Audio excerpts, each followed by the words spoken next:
Hai guys, jumpa lagi dengan saya di channel Eman Hermansyah. Channel yang membahas tanaman hias, tanaman eksotik, tanaman unik, dan lain-lain. Assalamualaikum warahmatullahi wabarakatuh. Saudara-saudaraku, para pehobi bonsai bambu se-Nusantara, para subscriber, viewer, liker, dan para konten kreator lainnya.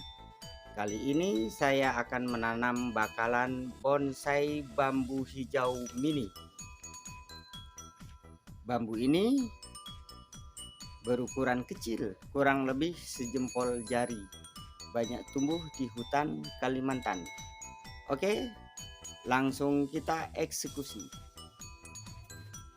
Ya, ini penampakan bonsai bambu ini yang sudah ditanam. Namun kali ini saya akan menanam bakalan bonsai bambu hijau mini yang saya dapatkan 3 hari yang lalu, dan ini sekarang dalam proses perendaman. Oke, kita eksekusi.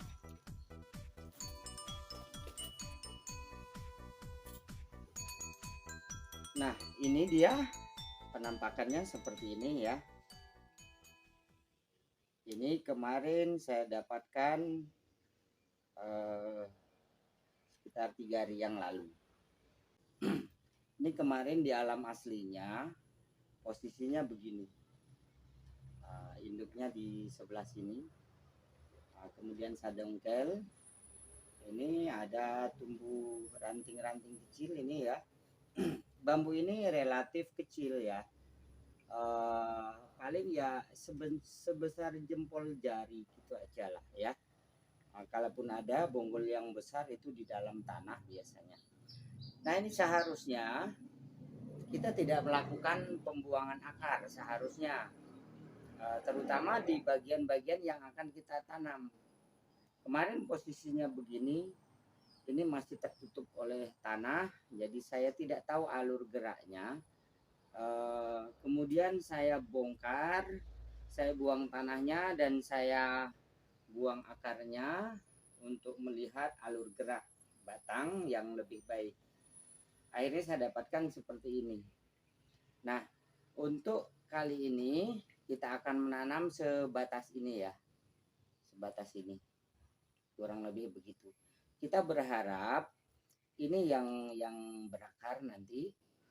Bagian yang ini tidak kita harapkan tumbuh akar bagian atasnya. Yang kita harapkan adalah tumbuh tunas-tunas baru. Untuk media, saya memakai media apa adanya. Ini media bekas ya, bekas repotting tanaman lain. Jadi saya tidak perlu tanah subur. Yang penting tanahnya gembur dan porus, itu sajalah. Nah, nanti ketika dia udah tumbuh, barulah kita ganti tanahnya dengan tanah yang lebih subur. Jadi untuk media tanam awal itu kita nggak perlu kesuburan. Syaratnya dia selalu lembab dan tidak terlalu becek. Itu aja.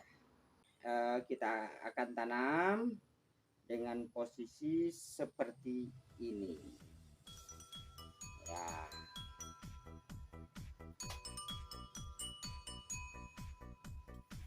Kita tambahkan media tanam.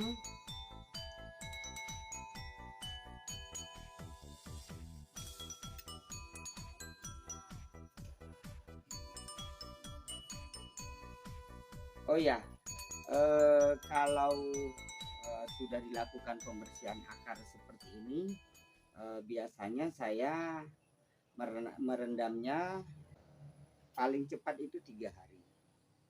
Atau agak lama sedikit juga nggak apa-apa, sampai tumbuh tunas-tunas baru atau akar-akar baru juga nggak apa-apa. Namun kalau kita merendam lebih dari 3 hari, airnya harus diganti ya. Kenapa? Kita mencegah air tersebut menjadi breeding place atau tempat perkembangbiakan nyamuk ya, terutama nyamuk Aedes aegypti, yang mana nyamuk Aedes aegypti ini berbahaya sekali karena merupakan vektor penyebar penyakit demam berdarah tinggi atau DHF, atau secara umum orang awam menyebutnya demam berdarah ya. Jadi setiap 3 hari harus kita ganti airnya. Kalau lebih dari 3 hari biasanya sudah akan timbul jentik-jentik. Lebih dari 1 minggu jentik-jentik sudah menjadi nyamuk dewasa yang siap menyerang kita. Oke. Kira-kira begini ya penampakannya ya. Jadi kita berharap tumbuh tunas di sini. Nah, setelah tumbuh tunas, barulah nanti tunas-tunas itu kita rapikan ya. Kalau mau di wiring silahkan ya. Kemudian ini kita bersihkan dari noda-noda, ini kita bersihkan semua. Kemudian ini juga boleh kita potong lebih pendek bekas-bekas akar nih supaya kelihatan lebih cantik. Oke. Tahap berikutnya adalah kita beri talang ya. Nah, kita beri talang seperti ini ya. Saya memakai talang bekas aja ya, bekas polybag bekas tanaman itu ya. Oke, saya beri talang.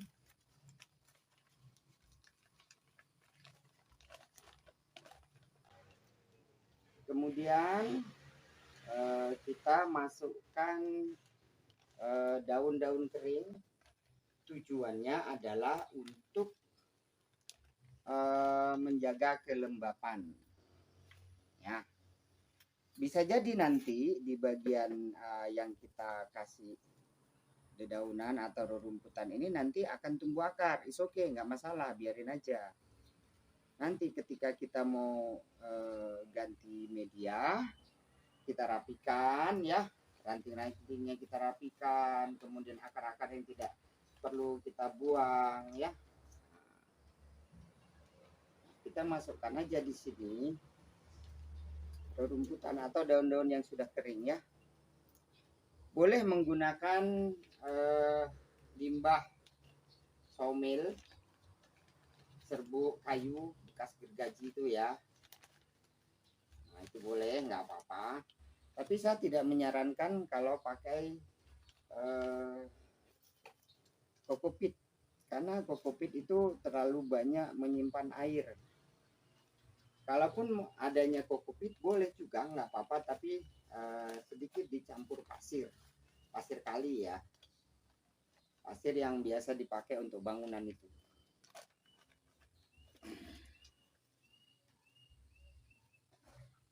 Nah, ini sekedar melembabkan saja, jadi tidak terlalu padat lah ya. Oh ya teman-teman, saya setiap mengurus tanaman yang kaitannya dengan media tanam, saya selalu pakai sarung tangan. Jadi itu lebih higienis ya. Tangan kita jadi lebih higienis. Nah, kenapa? Karena ini kita ikhtiar saja. Ini untuk mencegah terjadinya penyakit toksoplasmosis pada manusia. Yang mana penyakit toksoplasmosis ini biasanya banyak terjadi pada binatang ya, yang ditularkan melalui kotorannya biasanya ya. Dan kita tahu bahwa media tanam kita ini mengandung campuran dari kotoran binatang. Jadi berisiko menularkan terinfeksi penyakit toksoplasma. Apa itu toksoplasma? Ya udah, nanti aja deh searching di Google. Penyakit toksoplasma dan lain-lain. Lain-lain maksudnya penyakit yang sekelompok dengan itu. Penyakit sekelompok dengan itu biasanya disingkat dengan TROCH. Jadi kalau teman-teman searching, cari aja kata kuncinya infeksi toksoplasma, atau lebih lengkapnya lagi infeksi penyakit Troch, begitu ya. Jadi kita selalu waspada ya, selalu waspada, terutama ketika kita mempunyai bayi atau istri kita sedang hamil ya. Bisa jadi kita terinfeksi penyakit itu tapi kita tanpa gejala. Sementara itu kita bisa menularkan penyakit kita pada anak-anak kita atau pada istri kita yang sedang hamil. Nah, dampaknya sangat jelek itu untuk pertumbuhan dan perkembangan janin. Itu saja ya. Oke, itu sekedar berbagi informasi kesehatan ya saudaraku ya. Fokus kita hari ini adalah menanam bambu hijau mini sebagai bahan bonsai bambu mini. Bukan bambu mikro ya, bambu mikro itu lain lagi. Bambu mikro itu sangat kecil sekali, seukuran lidi ya. Kalau ini bambu mini seukuran jempol lah. Nah, kenapa saya memilih bambu mini ini sebagai bahan bonsai? Ya walaupun saya juga mempunyai bahan bonsai yang jumbo-jumbo sih, tapi saya memilih ini karena karakter bonggolnya itu, akarnya itu bagus sekali. Kemudian tidak terlalu banyak makan tempat, tidak terlalu banyak makan media ya. Kemudian ngedongkelnya pun gampang sekali. Nah, ini akar-akar bambu ya. Yang tadi ada rumputan ya. Oke. Jadi ini bukan media tanam, tapi sekedar menjaga kelembapan saja.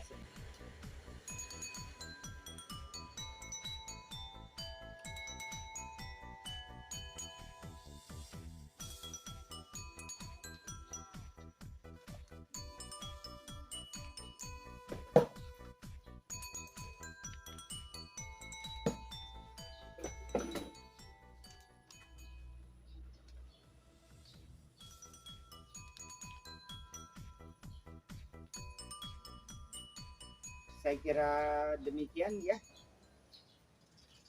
Ini memang tidak terlalu rapi, oke, nggak masalah ya. Nah, kalau sekiranya khawatir ini akan tumbang atau roboh, kita bisa berikan penyangga di sini ya. Karena selama dalam penanaman ini, selama dalam proses penumbuhan akar dan tunas, ini sedapat mungkin jangan goyang-goyang supaya akarnya tidak terganggu.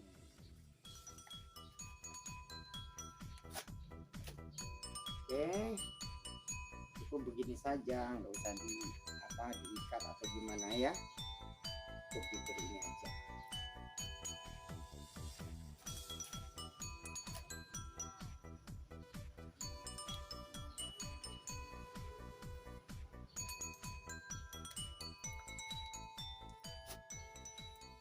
Ini akan tetap lembab sehingga nanti akan merangsang akar-akar serabut yang baru, kemudian akan tumbuh tunas baru. Walaupun sesungguhnya akar itu tidak kita harapkan, namun untuk kelangsungan kehidupan kita pelihara sementara. Nanti ketika akar ini sudah banyak, kemudian ini sudah rimbun, baru kita repotting. Nah, pada saat repotting, akar-akar yang di atas ini kita buang. Kita pelihara akar yang ke dalam media tanam. Langkah selanjutnya adalah kita lakukan penyiraman. Oke.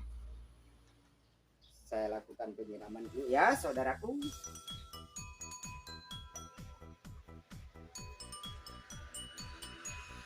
Setelah kita lakukan penyiraman, Kemudian langkah berikutnya adalah kita sungkup. Kalau di tempat saudara itu cuacanya panas, kelembapannya rendah, nah itu kita lakukan penyungkupan. Ini ya, ini sudah kita siram tadi ya. Kemudian kita letakkan di tempat teduh. Sampai kapan penyungkupan ini? Sampai terlihat tanda-tanda tumbuhnya tunas. Nah, biasanya saya sungkup dengan plastik transparan, jadi kelihatan itu tunasnya itu. Oke. Namun kalau pada saat musim hujan ya, bukan musim panas, itu sungkup kita bisa buka ya. Nah, kebetulan di tempat saya ini sedang musim hujan ya. Nah, jadi ini saya buka saja ya. Saya buka saja. Tahap selanjutnya adalah letakkan di tempat yang teduh. Begitu. Oke. Nah, kita kembali ke contoh yang awal. Ini saudaraku. Ya, ini dulu kondisinya sama seperti itu tanpa akar. Ya. Kemudian saya tanam kurang lebih 2 minggu tidak tumbuh tunas. Nah, kemudian saya penasaran, akhirnya saya pasang talang seperti ini dan saya berikan daun-daun kering ini sebagai pelembab ya. Nah, saya letakkan di situ, kemudian saya sungkup. Ternyata 1 minggu kemudian tumbuh tunas-tunas baru. Nah, walaupun masih kecil. Nah, kemudian setelah tumbuh tunas baru saya buka sungkupnya. Inilah hasilnya. Kurang lebih ini 3 minggu lah ya. Kira-kira 3 minggu pasca buka sungkup. Tapi saya belum berani buka talang ya. Belum berani. Saya khawatir nanti bisa stres karena saya yakin ini yang di dalam talang ini pasti tumbuh akar-akar yang masih muda ya. Biarkan dulu akar ini biar tua dulu, biar ini rimbun dulu ya. Baru nanti talangnya akan saya buka, saya bersihkan ya. Insya Allah beberapa minggu ke depan ini akan saya review ya, akan saya buat videonya nanti seperti apa hasilnya ya. Baik saudaraku, itulah kira-kira yang bisa saya sajikan untuk saudara-saudara semuanya. Oke, saya kira itu yang bisa saya sampaikan.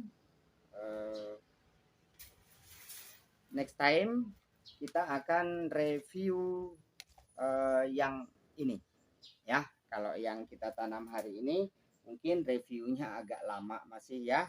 Jadi dalam waktu dekat yang ini dulu. Cukup sekian dulu ya perjumpaan kita kali ini. Semoga konten ini bermanfaat, menghibur, mengedukasi dan menginspirasi teman-teman semua.